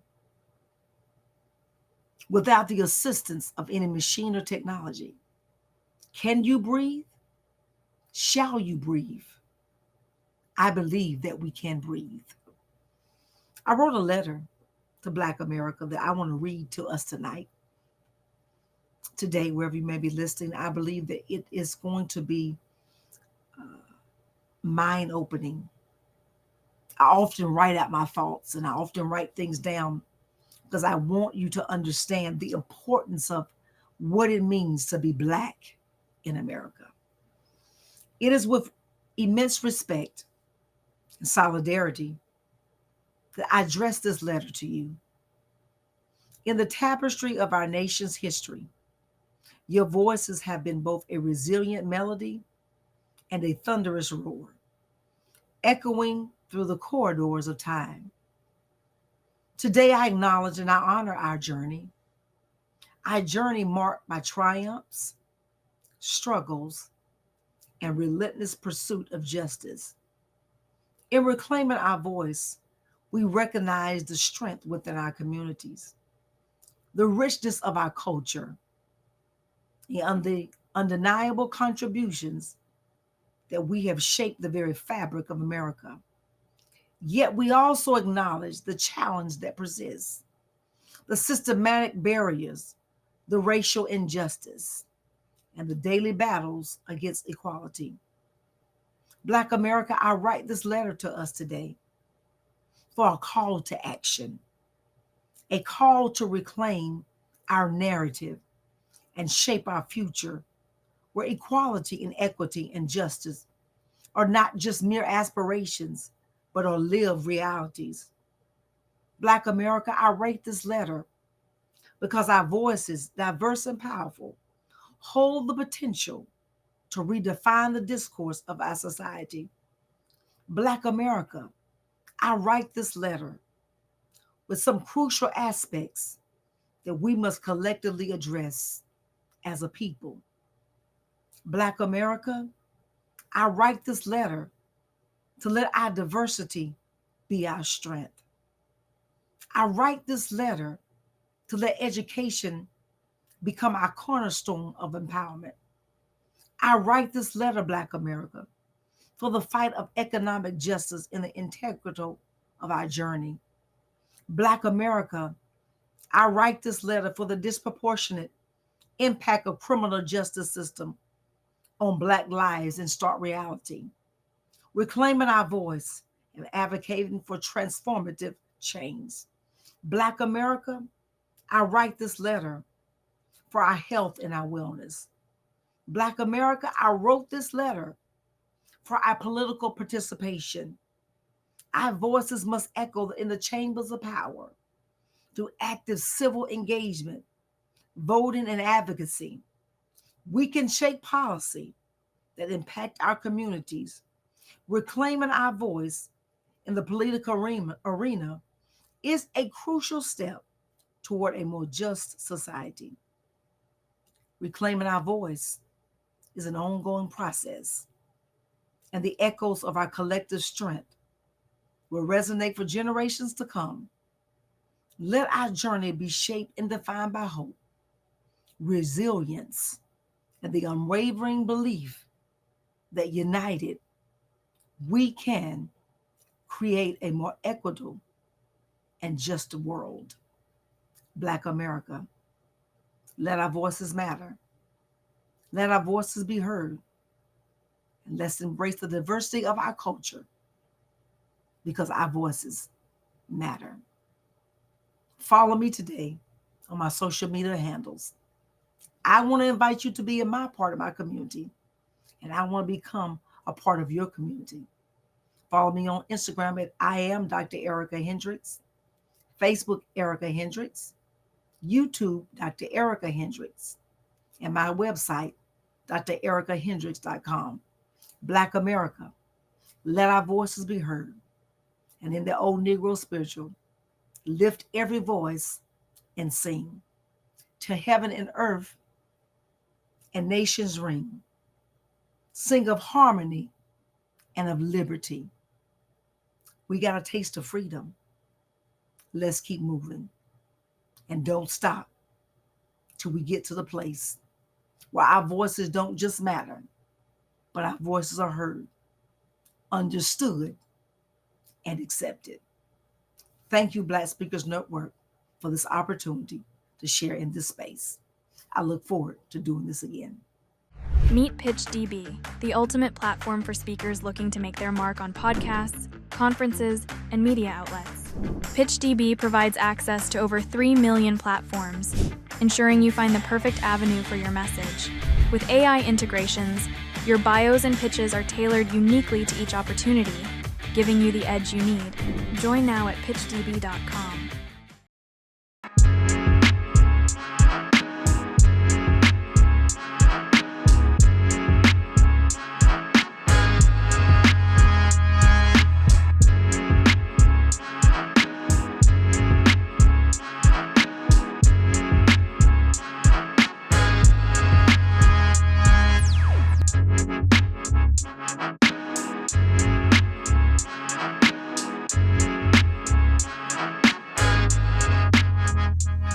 What's up, guys? My name's Freddie Jackson. I am the founder of the Love No Ego Foundation. I'm an author. I'm a former college athlete. I am a personal trainer. I hold a master's in psychology, a second master's in organizational development and leadership. A lot of bullet points about me, but most importantly, I'm a human being just practicing living in and on purpose. So thank you for having me. Happy Black History Month. And I want to talk to you about intersectional journeys, Black voices leading the way in diverse movements. Intersectional journeys, Black voices leading the way in diverse movements. So number one, I want to show how I am leading the way in a diverse movement, but I also want to share some practices on how you can lead the way in diverse movements. The world's a chaotic place. Diversity is good. Diversity is a very great thing. It makes us all very unique. It allows us to celebrate our differences. It allows us to share in our similarities. It allows us, if we allow it to do what it does, to show up as our best selves and truly just learn and grow, because that difference is an opportunity for us to grow, for us to learn, and for us to be our best selves. So yeah, diversity, very great thing. There's freedom in that. You know, we have this free will, but in today's society, free will kind of kills. Just because we have the right to do things doesn't mean that we should always do them. Just because we have the right to say whatever we want to say doesn't mean we should always say them. So it's all about being in purpose, on purpose, maximizing the free will and understanding what that free will is all about. If it's not enhancing the people and it's doing more harm than it is help, then what good is that? It's not serving any sort of purpose. So as we move into this intersectional journey, these Black voices leading the way in these diverse movements, I want you to think about these pillars and these strategies, principles, whatever you may call them, that can help us all make more of an impact. So how am I leading the way? First and foremost, I like learning. I love learning. I am what you call, I like to think of myself as a happy learner. I enjoy the process more than I do the actual reward, or goal, achieving that goal. The process for me is very important. It's very, it's critical that I enjoy it. If I'm not enjoying it, then I'm really not putting my maximum effort in it into it because I'm not enjoying it, right? So I think once you can become a happy learner, you can enjoy the journey and you can truly make an impact through the process. And of course, when you attain the goal. So I have this philosophy of love, no ego. Love, no ego. And it's really and truly about having the courage to be you, which comes from the love space, while being aware of the egotistical influences, which are trying to pretty much intercept you and take you off of that love space. Whether that's fear, whether that's overly self-centeredness. You know, the ego is always trying to elevate you and put you on the pedestal, or it's trying to devalue you. Either you up here, number one, or you're down here, you're not worthy. It's never like just right here, being human, being natural, sharing that humility, and just being his best self. So, something that I do to lead the way and show up in diverse movements is I practice this philosophy of love, no ego, and I share it with other people. And I also want to share these pillars with you that helps to facilitate this philosophy of love, no ego. Before I move into the pillars, really quick, love, no ego. Let's define love side, let's define ego side. Love is everything that you are designed to do and be here on this earth. Before you attach it to anything, understand that you are it is here, right? In order to lead the way, you have to have that courage to be you and listen to that space and activate that love space and go out and facilitate it and implement it. So it's everything that you're designed to do and be here. Before you attach it to things, recognize it here. You are the source as well. Ego, everything that can keep you away from what you're designed to do and be here on this earth. Overly self-centeredness and the fear, which the worldly, chaotic environments out there can really bring to the forefront and influence behaviors that are not supportive of that courage that you have to be you, that natural courage, because confidence and courage is a natural thing.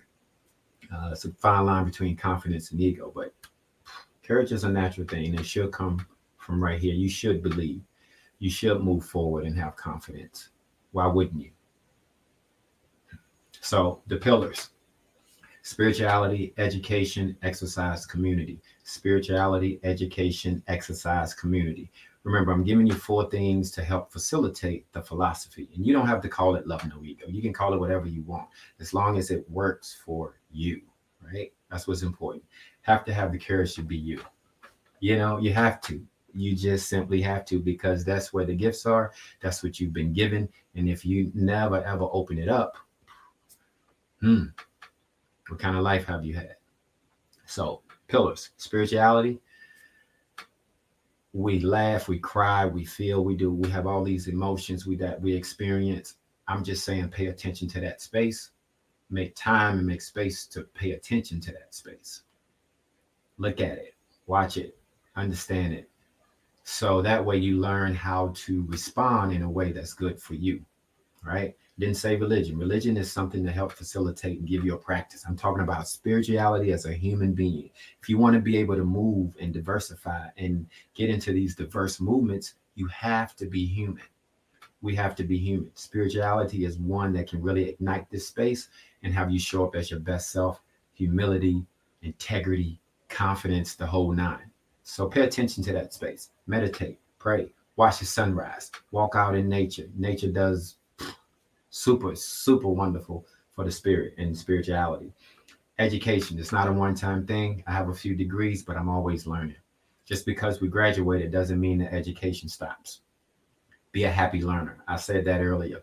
Be a happy learner. Exercise, we're made to move. Get out, move, nature play, at least walk.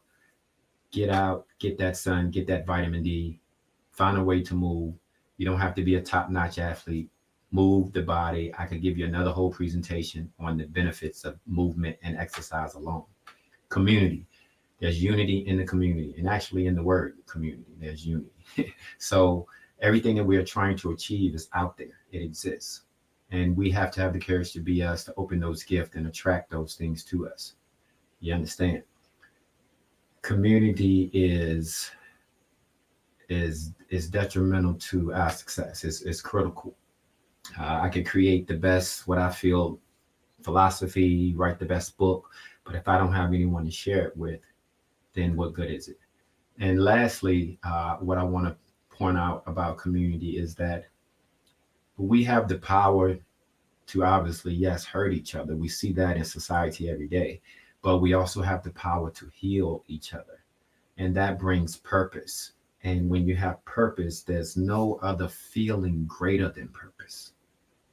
No other feeling greater than purpose. Purpose is greater than the material thing, the money, this, that. It's a better feeling. Spirituality, education, exercise, community, love no ego philosophy, leading the way in diverse movements. I appreciate you guys. Thanks for having me. Y'all be good. Peace.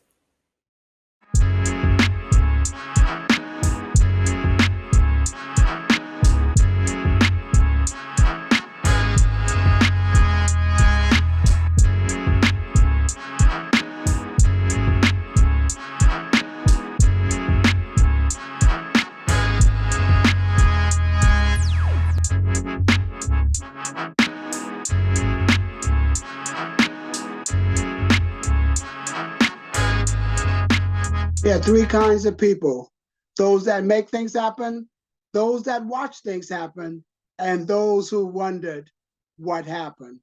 I am a person that makes positive things happen, and I know you are too. This is Dr. Jonas Gasson, DTM, known as Mr. Enthusiastic. I have a positive, powerful, and purposeful message for you today. Facing your future with a new focus.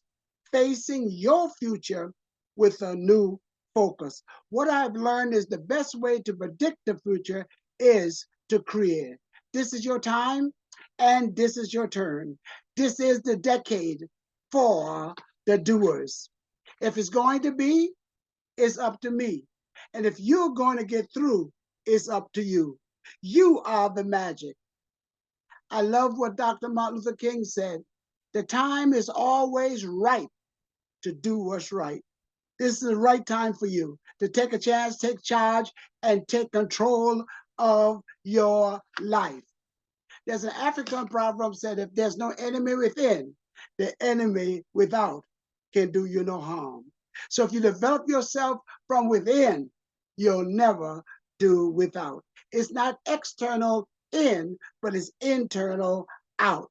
And one of the books I've said that you came here with a gift.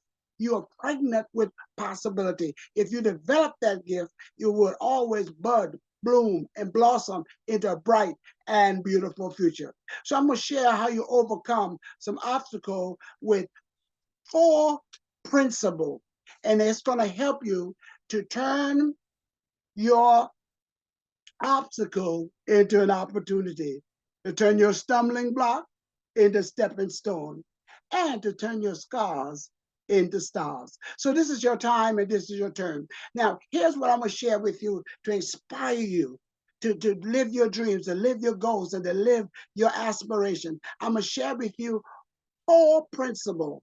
The first one, number 1, is educate. The second one is inspire. The third is transformation. And the fourth one is motivation. So the first thing you want to do in this brand new year, you just wrung out the oil, you finished with 2023, that's in the tomb. But now you're in 2024 and it's in your womb. You are pregnant with possibility. Don't abort your dream, birth your dream. And so the first thing is educate.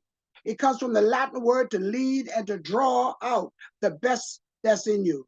Yes, it is true.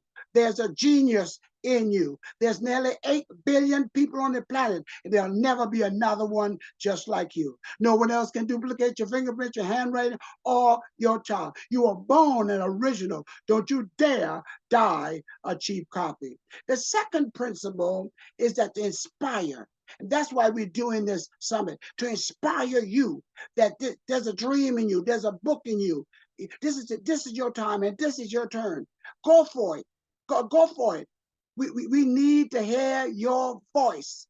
And your story is important. What did you overcome? I know we all have hurts, habits, and hang-up. I stopped by to give you H. Number 4, the healing power. Yes, it is true. There's a genius in you. So get you inspired to let you know you can be more, you can do more, and you can have more. And then the third principle is transformation. Bonus from Jonas. Move away from change to transformation, because change is permanent, but transformation But change is temporary and transformation is permanent. I don't care how many legs a caterpillar has. I don't care how fast he can run. He can never fly unless he turns into a butterfly. So the caterpillar must die in order for the butterfly to fly. This is your time to mount up. You're going to soar in 2024. You're going to do more in 2024. So let's go for it. Let's go for it. You know that 1 for the money, 2 for the show, 3 to get ready, 4. No, every time we get stuck to 3 to get ready. But it's time to go. It's time to go. Get up and go. Make it happen. There's all kinds of things that's going around you, but what's going in you to inspire to that transformation, that metamorphosis, and what we call a checkup from the neck up. Oh, I know it's tight, but it's right. That's another bonus from Jonas. And the last principle is to motivate, to get up and get going, to live your dreams, your goals, and your aspiration. It may not happen for you in the past, but this is now o'clock. Now is the time. Now is the time to do what you know to do. You're running out of time. Bonus from Jonas. And when you're running out of time, it's time to start running. And you keep in mind now, bonus from Jonas, don't turn your couch into a coffin. Rest there a while, but get up from down there, because the day is the first day of the rest of your life. Yesterday's a cancer check. Tomorrow is a promissory note, but today you have cash in your hand. I want you to stand up to be seen, speak up to be heard, and sit down in order to be appreciated. So I just want to encourage you that you can do it. And remember that you can do it. You can do it. Vote for yourself in 2004. You want more. You deserve more. You're going to soar higher than you ever soared before. And that's why we encourage you. That's why this message is. That's why we're getting up there to give you messages that would encourage you to hold on and never give up and never give in and never give out, because a quitter never wins and a winner never quits. And here's it. Now, listen at this bonus now. Don't nurse it. You have some past, but don't nurse it. Don't curse it. Don't rehearse it. Well, if I can't nurse it, I can't curse it, and I can't rehearse it, what do you do, bonus from Jonas? Reverse it. Reverse it. See, sometimes if you don't watch out, this is the time, this is the year, 2024, is to shift. Too many of us have been drifting and been drifting and been drifting. And when you drift, you leave your life out to circumstance, but you shift, get in another gear. Those of you who drive a car, you're not going to drive your car in neutral, but some of us have stopped and parked. But I just want to encourage you to get up and get going, because you can do it. You can do it. You can do it. And that's the message from me, from Jonas with the bonus. Encourage you. Number one, you want to educate. Number two, you want to be inspired. Number three, you want to be transform, a metamorphosis. Are you sick and tired? You know, once that butterfly transformed, the things that he was crawling through, wallowing through, meandering through, he's flying above. What is that hurt, the habits and hang up that's been holding you down? This is time to mount up. This is time to fly higher than you ever flown before. And then after that, you go ahead and get motivated. Get up and get going. As a matter of fact, let me close now. Some of you, I'm so fired up. There's no need to call the fire department, for they come with the water hose and they fire this thing. They didn't light this fire in me, and they can't out it. And he didn't light the fire in you, and they can't out it. This has been Dr. Jonas with the bonus, saying that since greatness is possible, excellence is not enough. I got a free gift for you. Just go to www.jonasbonus.com, www.jonasbonus.com. Or if you're not computer savvy, you can give me a call, 585-703-9547. So face your future with a new focus, because the best way to predict the future is to create it. If it's going to be, it's up to me. And if you're going to get through, it's up to you. This is Dr. Jonas Gatson, DTM, known as Mr. Enthusiasm. And my motto is, since greatness is possible, excellence is not enough. Go for greatness. Go for greatness. Go for greatness. Go for greatness.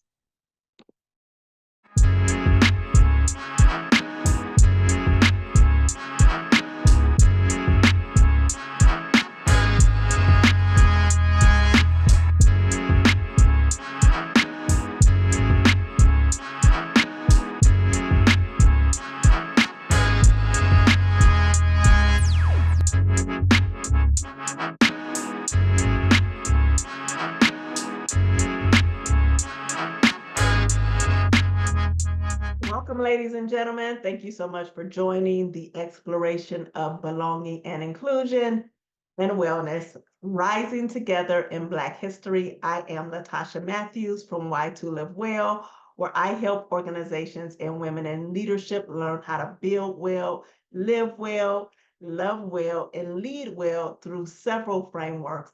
But I am so excited to be a part of this Black History series and talk about belonging and inclusion and wellness. You may ask, why are you talking about inclusion and wellness? And what brings me to this topic today? So before I dive into the topic, I want to share a story with you. If you would, take a journey backwards in time with me, maybe about 15 to 16 years ago, and follow my journey to why I am here today. Just think, a young HR professional who just completed her bachelor's degree in HR lands her first ideal position, and a position where she believes that she will help individuals make good choices in their careers, help them with conflict in the workplace, help them to have the most fun at work while making money to take care of their families, only to find out that these spaces were not created for women, were not created for those that don't have education, and were also not created for the BIPOC marginalized community. How would you feel finishing up a degree and entering these spaces? I'll pause and let you think about it. I'll tell you how I felt. I felt confused, I felt angry, and I felt frustrated. And the more I used my voice, I too was also marginalized. I found that these spaces weren't safe. They weren't psychologically safe. They weren't mentally safe. And they did not increase anyone's desire to be successful and take these opportunities home and share with their families. So pause. Let's fast forward 20 years to today. I'm a mental health professional that works with women of color and find that these same conversations are being had today. Organizational trauma does not leave women of color, BIPOC individuals, a space for creating any type of inclusive practices. In my office, we talk about these stories time and time again. And so inclusivity, wellness, and inclusion is an important conversation to have. Rising together in Black history, let's dive into this topic. Before we dive in deeper, it's important to deal with this critical topic. Let's first examine historical challenges faced by the Black community, from systematic racism to social injustice. Our journey towards belonging begins by acknowledging the resilience and strength demonstrated through Black history. From the fight against slavery to the civil rights movement to the march to the many marches, Black individuals have contributed significantly to shaping a more inclusive society. However, the journey doesn't end here. We know that this is an ongoing process. So let's focus on fostering a culture of belonging. You may ask, what does that really mean in light of what we see today? Creating an environment where individuals feel valued, respected, and are essential. Let's pause and ground in that statement. Creating an environment where individuals feel valued, respected, and essential.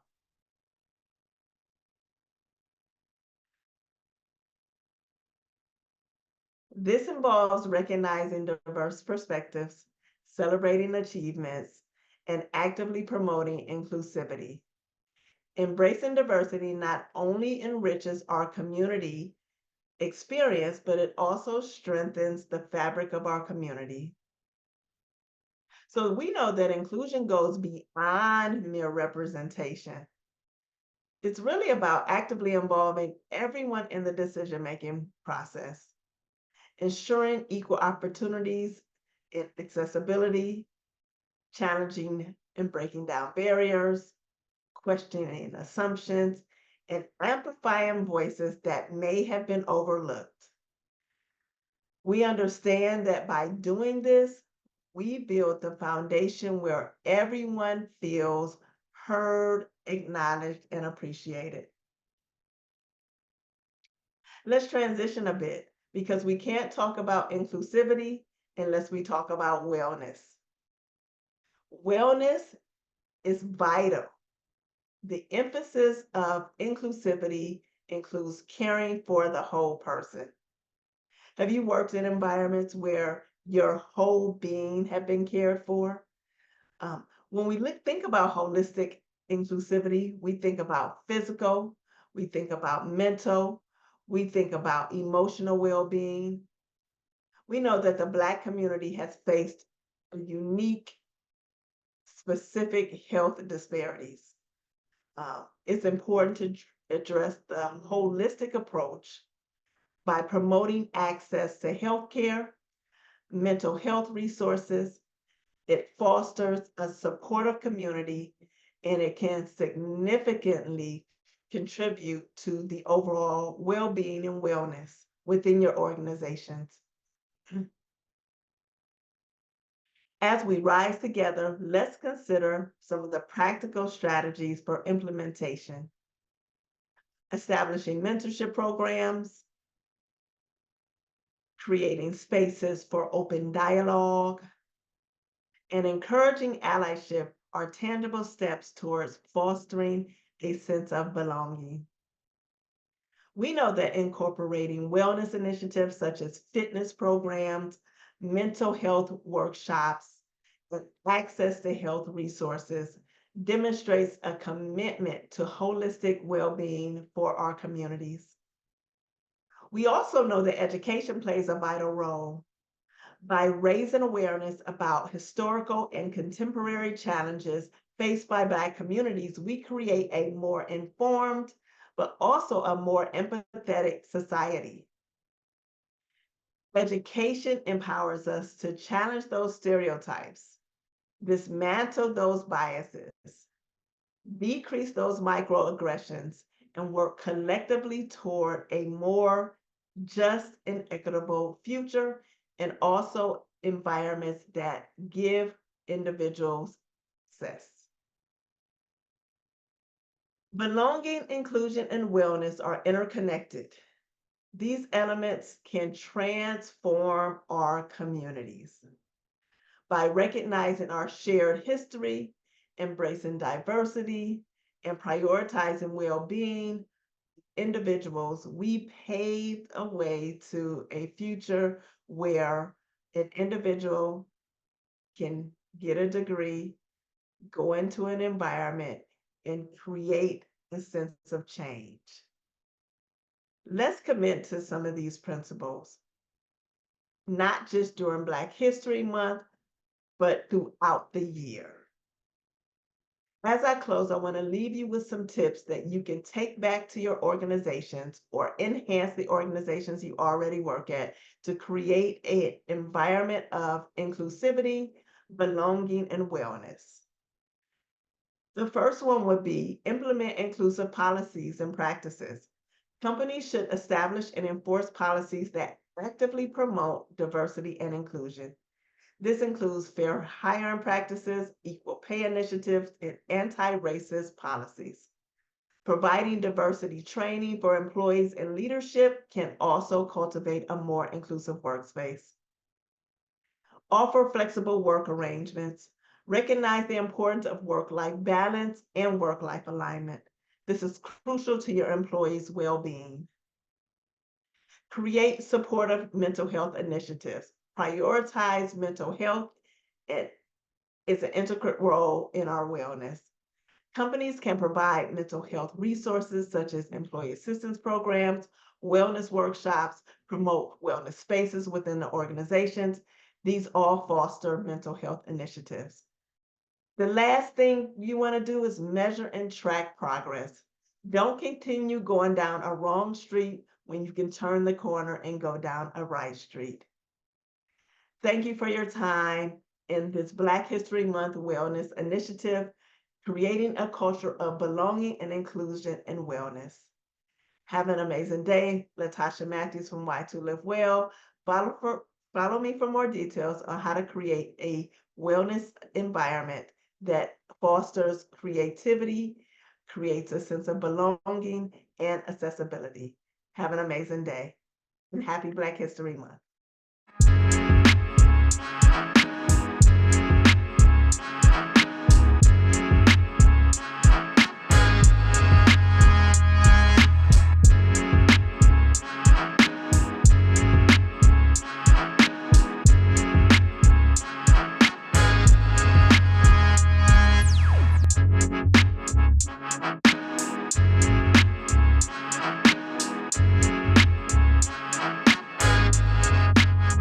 Hi, I'm Senya Barnes, and I am so pleased to be here with you today to share a topic that is near and dear to my heart.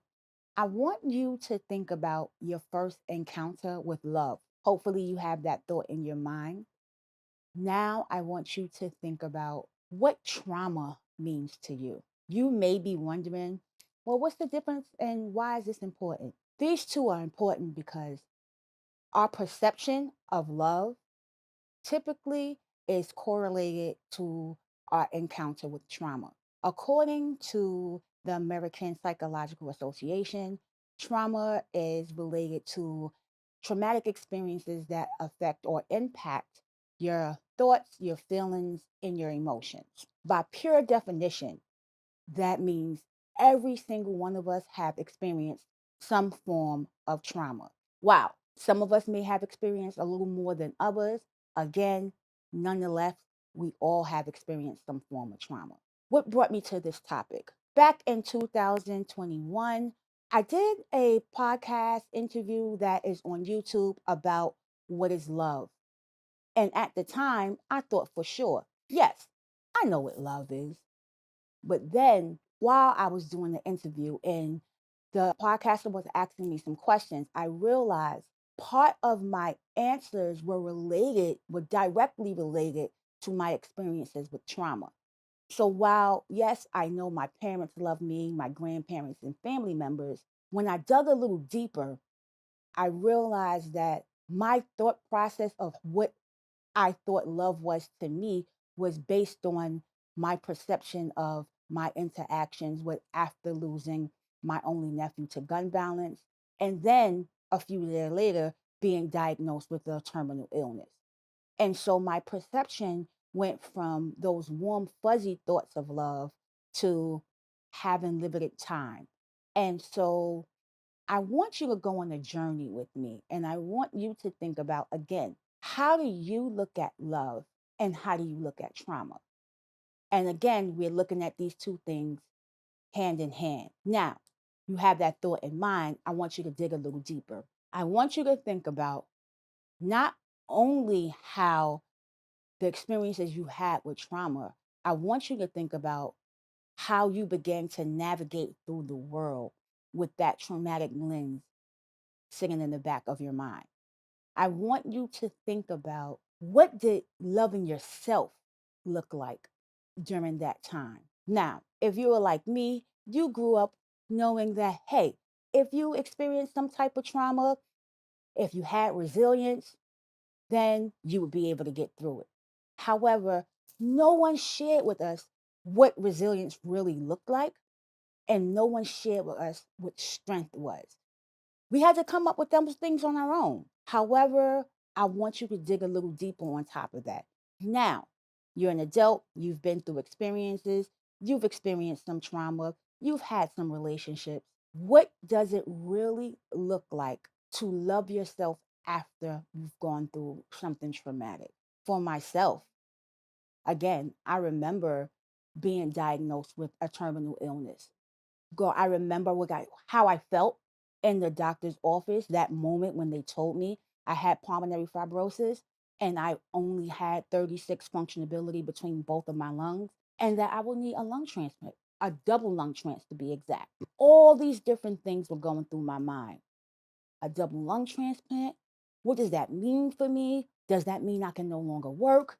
Does that mean I can no longer do the activities that I'm so used to doing? And then it really hit me. If I needed two lungs, that means someone else needed to lose their life in order for me to have those. And so, again, that brought me back to wow, how do I navigate through this? And so it took me into a whirlspin of depression. And in order for me to be able to navigate through that, I had to realize what life would look like after knowing that I had these things. Now, a guide to loving yourself through the trauma is why we're here today. The guide for loving yourself through the trauma really, really gets into how do you begin to understand your circumstances and understand that you are not your trauma. As a survivor of gun violence, to me, I had to understand what does that look like in helping my community. Now, I'm not going to go too deep into social justice, but I do want you to understand how it brought me here today. I want you to realize how depression, anxiety, love, and healing are all bundled up together.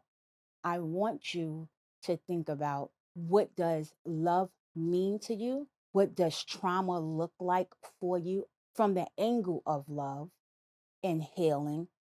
And then what does healing look like to you? On this journey, I have interviewed about 50 women recently, some who have their children and some who have lost their children to gun violence. The common thread was they all started out with an abundance of love for the life that they brought into the world. The road took a turn for those who lost their children as opposed to those who still had their children. The mothers who still had their children, they spoke about love in this joyous way, about life continuing to go on and giving. The mothers who have lost their children spoke from a place of defeat. They spoke from a place of standing still or life stopping from where the time that they lost their child. And so part of that again goes back to, what does love look like? Because now for them, love has been lost. And when love is lost, how do you find it again? Loving yourself through the trauma is about getting to understand it is okay to learn to love through your process. Everyone's process is different. Whether you're processing grief, whether you're processing a divorce, whether you're processing losing a job, everyone has different breaking points. But in order to know what your breaking point is, you have to know what your starting point is. I want you to continue to go on this journey, and I want you to elevate your mindset to recognizing that not only are you not your trauma, but you can come through your trauma. And for many people, that is easier said than done. However, when you have the tools or the people surrounding you to do so, things seem a bit easier. So this process looks like identifying boundaries, and not just any boundaries, identifying safe and healthy boundaries, knowing who your circle of people is, the people that you can trust, who are not going to bring things back up and throw it in your face. We all know those people. We all know the if it was me people. I'm not talking about those people. I'm talking about the people who check on you just to check on you, not because they want something in return. I'm talking about the people who are willing to be a listening ear. While for me, yes, that was my family members and a couple of really good friends. I noticed in going through my process of learning to love myself through my trauma that not everyone has that. And so, again, that led me back to the book, The Recondition, A Guide to Loving Yourself Through the Trauma. I wanted to give back in service of people in my community to teach them strategies and tools of how they identify who those people are for them. And that starts with self awareness. That starts with getting to know yourself so that you can understand the people you can count on and the people you need to be around you. So during this process, it may look like losing some friends. During this process, it may look like taking some time to yourself just to get to know exactly who you are. How many of you have jumped into relationships behind relationships because being lonely just feels too hard? You have to go through that loneliness so that you know what wholeness feels like. If you want to get to understand who you truly are, you have to do the work on yourself. And again, I understand that this is easier said than done. That's why I invite you to think about identifying what your triggers are. And your triggers could be places, it can be people, it can be things, it can even be a song or a scent. But until you know what those triggers are, you are unable to manage your reactions and you're unable to manage your interactions with individuals. And if you're going to really begin to love yourself through the trauma, you definitely have to understand it's so important to limit the amount of access that you allow others to have to your emotional response, your mental well being. And you also have to know what growth aspect that you need to do for yourself so that you're growing mentally, physically, and emotionally.